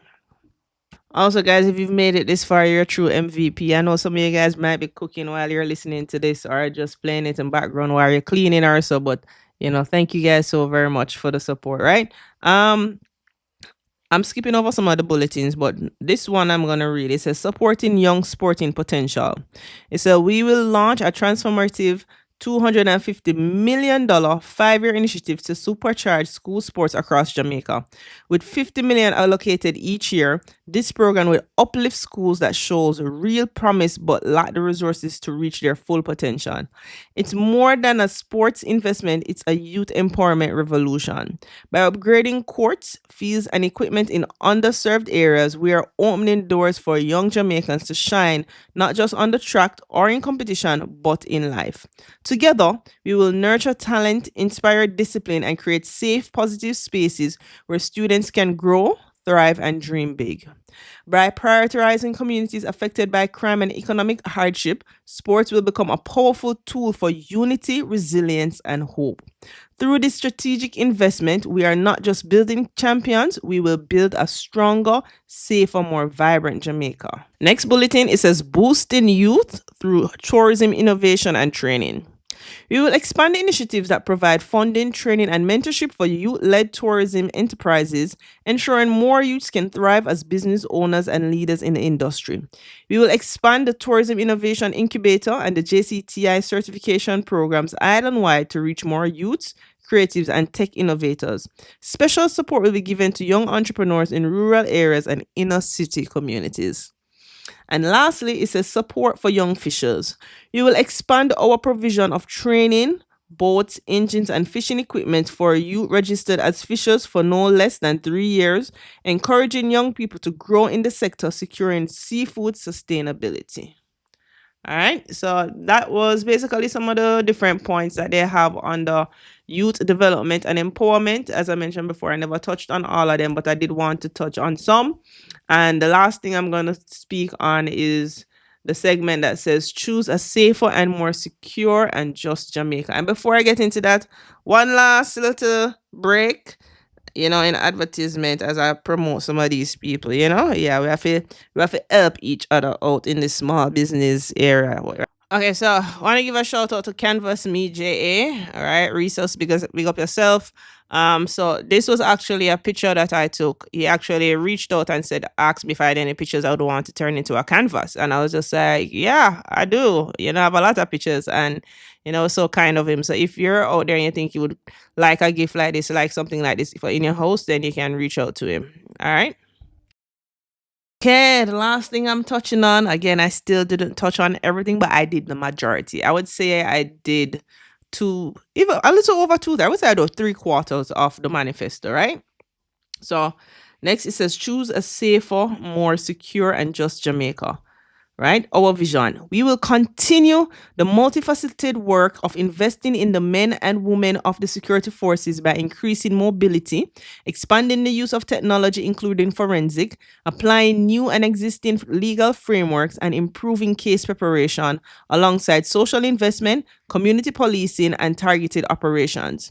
We will continue to implement Plan Secure Jamaica, including strategies in place to dismantle gangs, strengthen land and maritime border control, and to reduce all elements of serious crime. We choose a safer society in which you and your children can thrive in your neighborhoods and community, right? Says security, comprehensive security measures to ensure public safety and reduce crime. A gang-free Jamaica. Recognizing the significant role played by organized gangs in the maintenance of high levels of violence, criminality, and social disruption, we will continue our efforts to identify, interdict, disarm, and dismantle criminal organization across the country, allowing communities to live and grow in peace. We will continue to build our local and international intelligence capacity and in parallel strengthen our ports, systems, and partnership to stop the flow of guns and the coordination of violence and wider criminal activity from overseas and in our prisons. Right? The next bulletin, it says full digitization and automation within the JCF. The Jamaica Constable Force will undergo full digitization and automation of processes to improve efficiency, case management, and improve public trust. The C5 ultra-modern command and control facility will become fully operational to streamline response to criminal activities across agency. Cyber defense capabilities will be expanded to protect Jamaica's digital infrastructure and respond to emerging threats, right? It says upgraded technology for immigration. We will implement new and upgraded technology in our immigration system, which will improve ease of movement and enhance border security, including 1, PICA's electronic travel authorization system, 2, integrated border management system, and 3, passenger name record system. Next bulletin, improving corrections and rehabilitation. We recognize that as we improve prosecution and detention of criminals, the correctional system will need greater reform to ensure that we are disrupting the criminal cycle as best as possible. We have already started the process through review and overhaul of the corrections policy, and we will make further key legislative reforms to the Corrections Act. Right? Underneath that, it says intensified rehabilitation. We will intensify rehabilitations of inmates supported by a modernized and strengthened probation service. Second, it says psychological and psychiatric support. We will provide additional psychological and psychiatric support for inmates as needed, as well as additional social workers. And third, it says educational and vocational training. We will advance implementation of remedial education, advanced education, and vocational training options, together with life skills and psychosocial initiatives to increase the likelihood of successful reintegration on release. Next bulletin, amendments to critical legislation. We will further strengthen the national security legislative framework, including amendment to the Corrections Act and the Firearms Act, in addition to legislation required to bring border control and immigration screening and processing in line with emerging best practices to address transnational organized criminal threats and trends. Next bulletin, expand the National Service Corps. We will expand training opportunities through the Jamaica National Service Corps with even greater focus on youth engagement and skills development. Our partnership with the JDF in imparting skills, discipline, and patriotic and value-based training program has turned around lives and channeled the best of our young people into productive and purposeful lives. We will therefore increase the number of young people who benefit from this program. Right? It says a paperless court initiative. That's the next bulletin. It says our push towards digitization has a means of delivering justice more efficiently to the public, reducing the length of time taken for matters to be addressed by the courts. Our advancement of Jamaica's paperless court system will be based on an international model recognized as best practice and will allow court documents to be filed more simply and for documents and files to be found more easily and to be stored more effectively. This will ensure greater transparency and efficiency and reduce the time and energy lost in the administrative process, right? Backlog reduction. We will intensify the works to reduce backlogs even further through targeted interventions, including the expansion of case management system, increased judicial staffing, and support for the alternative dispute resolution. We will institute dedicated backlog reduction units and further streamline procedures in order to further accelerate disposal of long-standing cases. Right? Next bulletin says restorative justice and child diversion. We will scale up our restorative justice and child diversion programs to foster rehabilitation, reconciliation, and reintegration. This will include expansion of restorative justice centers and the development of stronger community partnerships. We will also ensure that child diversion measures focus on early intervention, mentorship, and non-custodial solutions tailored to youth offenders. We will also amend laws to decriminalize non-violent status crimes like truancy and inter-teenage non-predatory intimate activities, which can more effectively be dealt with by counseling and mentorship. Says children and youth as rights holders. Comprehensive support for children and youth rights. And then it goes on to talk about Office of Children's Advocate, which says strengthen the capacity of the Office of the Children's Advocate to conduct regular inspection and intervene proactively in circumstances where children may be at risk. Legal representation and care, ensure continued provision of legal representation, medical care, and educational access for all children in state care. Child diversion programs, expand child diversion and restorative justice program and remove criminal sanctions for non-violent offensive, for example, truancy. Right? It says, next bulletin says, human rights begins with a dignified existence. We will expand and fortify the new social housing program with a goal of 10,000 units by 2030, targeting the most vulnerable. We will transform eligible informal settlements through land regularization and infrastructure upgrade into secure, legally recognized communities that foster stability, economic empowerment, and a better quality of life for all Jamaicans. We will ensure that our most vulnerable children have access to free, nutritious meals in schools, access to mental health services, and broadband internet by 2030. Right? Next, it says enhancing support for legal aid and detention monitoring. We will implement a digital intake and detention tracking system in all police stations linked to a centralized portal that prompts outreach to legal aid. Right? Next bulletin, Office of the Public Defender strengthening. The Office of the Public Defender will be strengthened to ensure effective performance of its mandate, including inquiries into court delay, pre-trial detention trends, and alleged breaches of constitutional due process. Right? Again, I never touched on everything under there since I still have a little bit more time. Let's go on to the segment that says choose better welfare support and an optimized labor force. Our vision. We will protect the most vulnerable among us through stronger social welfare and safety nets that catch those who fall and lift those in need. We will also facilitate labor supportive of a market better aligned to meet the needs and aspirations of a growing nation. In building a more caring nation and an optimized productive labor force whose safety and rights are protected, we choose Jamaica. First one, it says income tax relief for our senior citizens. We recognize and deeply value the lifetime of work, sacrifice, and service that our seniors have contributed to Jamaica. We will exempt from income tax all earnings from employment and pension income for persons aged 65 and above, provided their total annual income from all sources does not exceed 6 million. This will deliver meaningful relief to thousands of seniors, leaving more money in their pockets to meet living expenses, support their families, and participate actively in the community life. Next, priority service for seniors. As a mark of respect and in recognition for their service to Jamaica, we will also require all government offices that serve the public to provide special priority queues for persons aged 65 and above. This will ensure that our seniors are treated with courtesy, efficiency, and the convenience they deserve when accessing the public service.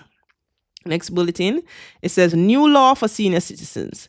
We are committed to building a compassionate, more caring Jamaica, where every senior lives with dignity, safety, and purpose.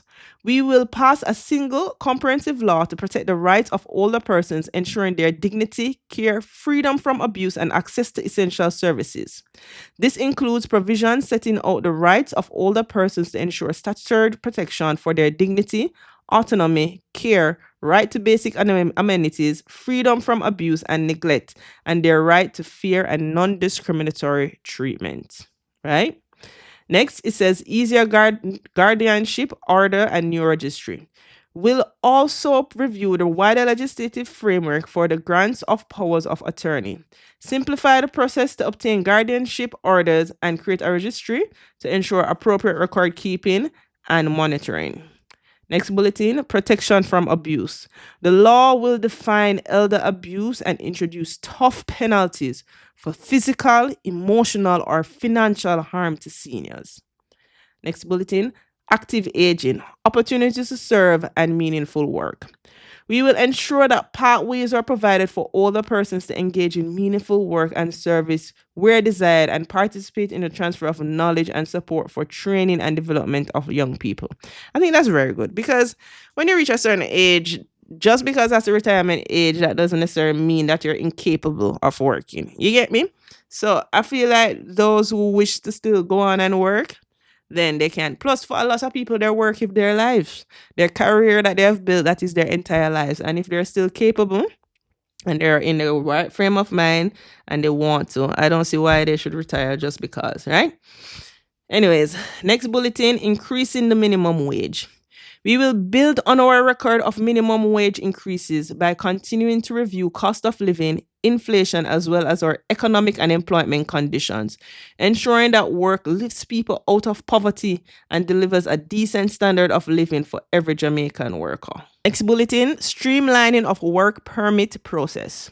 We will revamp the entire work permit system at every level to improve efficiency and functionality and improve public awareness. The transformation will continue to ensure a new structure aimed at efficiency and accountability. We will continue to align the issuing of work permits with a central focus on bringing training, knowledge transfer, and other meaningful life benefits to both workers and the economy, advancing the capacity of the former and boosting the latter. Right?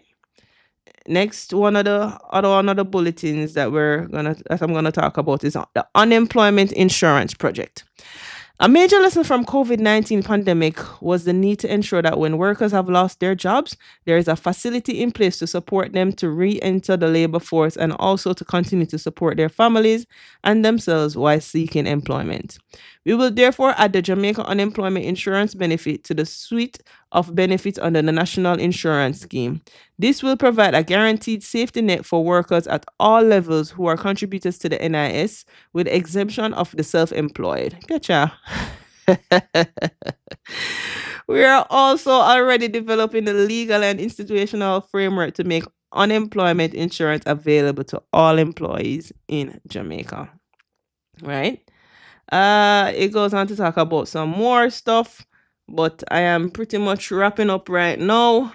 So this is the last bulletin that I will speak on. It says Jamaica Partnership Program.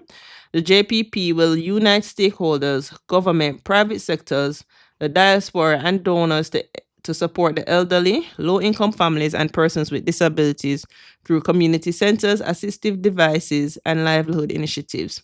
Our goal is to supply more assistive devices, create community centers for seniors, and launch livelihood support programs for vulnerable individuals. Well, guys, as I mentioned before, there's a whole segment that I will not be reading out. I mean, I'm tired of hearing my voice. I'm pretty sure you guys are as well. But under that segment, it says your governance, your voice. It's just two topics that are there. It says choose stronger, better, and fairer governance and constitutional reform. That's the first one. And then the other one says choose enhanced foreign affairs and foreign trade. So I did not touch on none of those.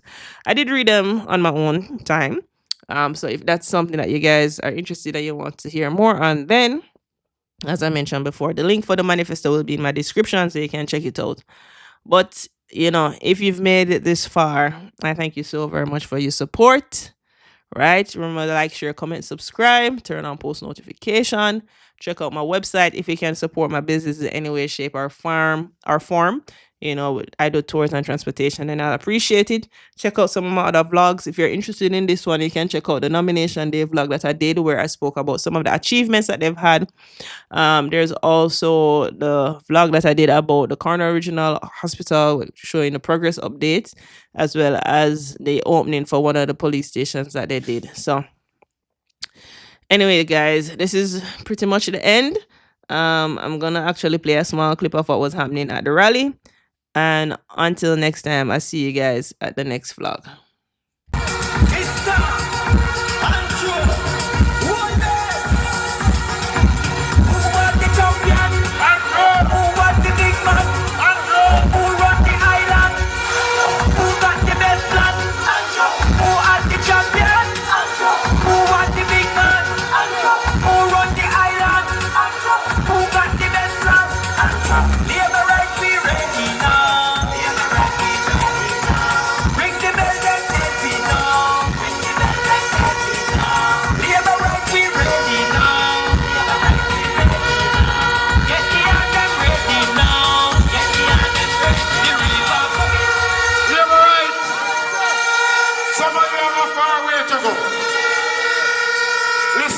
Next Sunday, we close. Thank you for being such a wonderful audience. We close with the playing of the party's anthem.